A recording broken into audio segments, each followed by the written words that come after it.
Dans cette dernière vidéo sur la proportionnalité, je vais t'expliquer comment on utilise la proportionnalité pour l'appliquer à la lecture et au tracé en fait de diagrammes circulaires.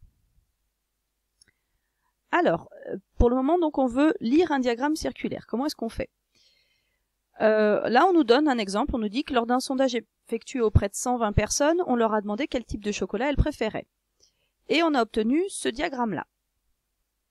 Et l'idée, c'est en fait de savoir combien il y a de personnes qui donc préfèrent le chocolat au lait, combien il y a de personnes qui préfèrent le chocolat noir, combien de personnes préfèrent le blanc et combien de personnes préfèrent le chocolat aux noisettes.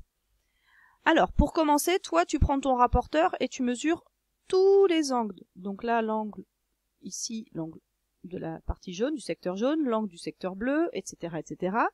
Et quand on utilise le rapporteur, par exemple, on trouve ici 132 degrés, 108 degrés, 72 degrés, 48 degrés. Donc ça, je répète, on l'obtient parce qu'on a utilisé notre rapporteur. On le reporte dans notre tableau. Alors, c'est là que on va faire un petit truc pour justement pouvoir finir de remplir ce tableau. Donc dans le tableau, moi j'ai rajouté une ligne, justement le nombre de personnes, puisque c'est ça que je cherche. Mais il me faut d'autres informations, on le sait. Si par exemple, ici j'ai 4 cases, il faut que j'en connaisse 3 sur les 4. Donc il faut déjà connaître quelque chose de la deuxième ligne. Si je connais rien sur la deuxième ligne, je suis un petit peu ennuyée. Et alors, déjà je peux faire quelque chose, je me dis que quand je fais la somme de tous ces angles, ça donne combien? Si je fais 132 plus 108 plus 72 plus 48, de toute manière, à la calculatrice, je trouve 360 degrés. Est-ce que c'est normal? Oui, parce que 360 degrés, c'est en fait 2 fois 180. Et 180 degrés, c'est un angle plat. Et donc, ça veut dire que là, si on a fait un tour entier, c'est comme si on avait fait 2 demi-tours. Et on sait qu'un demi-tour, c'est 180 degrés. Et si j'en fais 2, ça fera 360. Donc, c'est normal qu'en ajoutant tous les angles ici, ça fasse 360 degrés. Et dans un diagramme circulaire, ça fera toujours ça. Puisque j'ajouterai tous les angles de mon diagramme. Donc, c'est une information qu'il faut que tu rajoutes dans ton tableau, ce 360. Un peu comme on le rajoutait quand on faisait les pourcents. On rajoutait le 100. Et en fait, il faut qu'après on comprenne quoi? Que ce 360 degrés représente toutes nos personnes. Autrement dit, représente combien de personnes? Représente 120 personnes. Et là, ça y est, l'avantage d'avoir fait ça, c'est que ça y est, ça m'a déjà donné un nombre sur la deuxième ligne. Et donc, ça va me permettre de construire, de remplir tout mon tableau. Puisque, par exemple, si je prends ces 4 cases-là, et sur ces 4 cases-là, j'en ai bien 3. Donc, je vais pouvoir calculer la quatrième proportionnelle.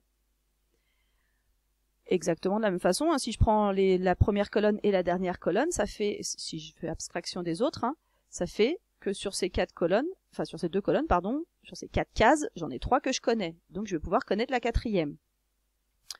Bon, pour le remplir, là, je vais aller vite. Je me dis, ok, mais attends, pour aller de 360 à 120, je le vois, moi, je sais ces 2 têtes. Je divise par 3.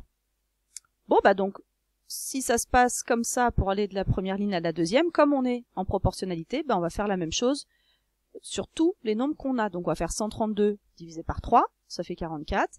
108 divisé par 3, ça fait 36. 48 divisé par 3, ça fait 16. Et 72 divisé par 3, ça fait 24.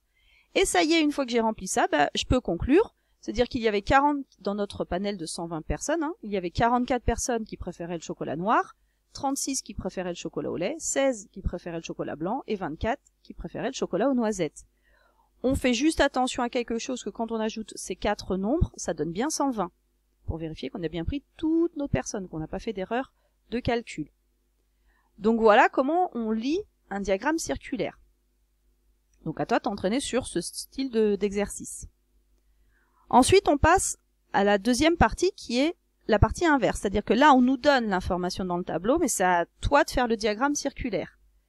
Alors ici, on a comme exemple, on a une famille, la famille J'aime les maths, qui dépense 1800 € par mois. Et les dépenses, elles sont réparties comme on nous le donne dans le tableau. Donc on nous dit que elle dépense 1500 € de charges fixes, 460 € de nourriture et 290 € en autre chose. Au total, ça je peux le remplir, et je le calcule, si j'ai un doute, ça fait 1800. Mais c'était dit de toute manière dans le texte. Et là, on fait comme tout à l'heure. On sait très bien que si on veut utiliser la proportionnalité, il va falloir remplir une case de cette ligne-là. Laquelle? Bah, toujours la dernière, en fait, le total, puisqu'on sait, et on vient de le voir dans la partie d'avant, que quand on prend le diagramme circulaire en entier, puisque là, j'ai pris le total de mes dépenses, il faut que ça représente combien de degrés? Il va falloir que ça représente 360 degrés. Et une fois que j'ai ça, bah, ça y est, je peux remplir toujours parce que, comme tout à l'heure, sur 4 cases, j'en ai déjà 3. Donc c'est sûr, je peux finir mon tableau. Bon, maintenant, bah, comment est-ce que je vais le remplir? Bon, là, si ça me saute pas aux yeux, le passage de la première à la deuxième ligne, bah, on fait comme on a fait dans les vidéos précédentes. On calcule le coefficient de proportionnalité. Donc je fais 360 divisé par 1800. Ça donne 0,2. Ça veut dire que pour passer de la première ligne à la deuxième ligne, il faut multiplier par 0,2. Bon, on le fait sur tous les nombres. 1050 multiplié par 0,2, ça fait 210. 460 multiplié par 0,2, ça fait 92. Et 290 multiplié par 0,2, ça fait 58. On vérifie encore que la somme des trois nombres bleus fait bien 360. Sinon, on a un souci. Sinon, ça veut dire qu'on n'a pas fait notre diagramme circulaire en entier. Bon, ça fait bien 360. Et là, ça y est, je peux faire mon diagramme circulaire, puisque ça y est, je prends mon rapporteur et je mesure mes angles. Et c'est fini. Enfin, je reporte ces angles-là sur mon diagramme. Ça fait un diagramme comme ça. Alors toi, pour le faire, hein, tu fais un cercle, tu notes le centre, hein, tu fais un cercle.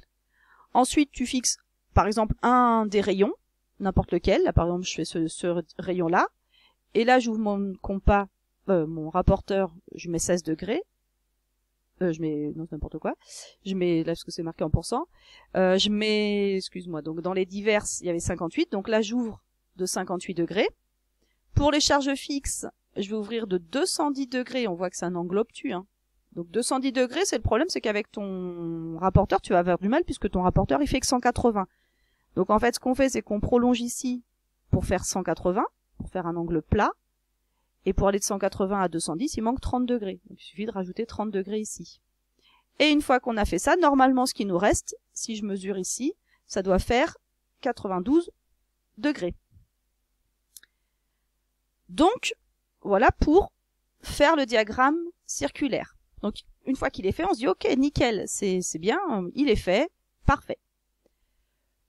Je rajoute juste quelque chose dans ce petit paragraphe, enfin dans cette petite vidéo, parce que, voilà, la question c'était faire un diagramme circulaire, je l'ai fait. Donc moi, quand on me demande le diagramme circulaire, je m'arrête ici.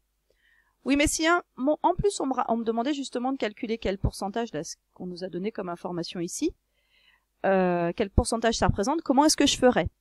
Eh ben, je rajoute encore une ligne, et dans cette ligne-là, ben, on l'a déjà fait, hein, ce travail-là. On sait qu'on va rajouter dans la dernière colonne le 100. On sait que 1800 € ça représente les 100%, ça représente tout. Et après, même chose, ben, j'essaie de calculer le reste. On voit que pour passer de 1800 à 100, en fait, on doit diviser par 18. On le fait sur tous les nombres. Voilà ce qu'on obtient. Et en fait, quand on regarde notre dessin, là, en fait, on voit qu'ils n'ont, par exemple, là, ils ont mis 58% et pas 58,3, mais c'est pas grave, puisqu'en fait, 58%, c'est la valeur arrondie à l'unité près. Donc là, en fait, c'est les valeurs arrondies à l'unité. Donc voilà pour ce que tu dois savoir faire au niveau de lire un diagramme circulaire et faire un diagramme circulaire. À toi maintenant de t'entraîner sur d'autres exercices.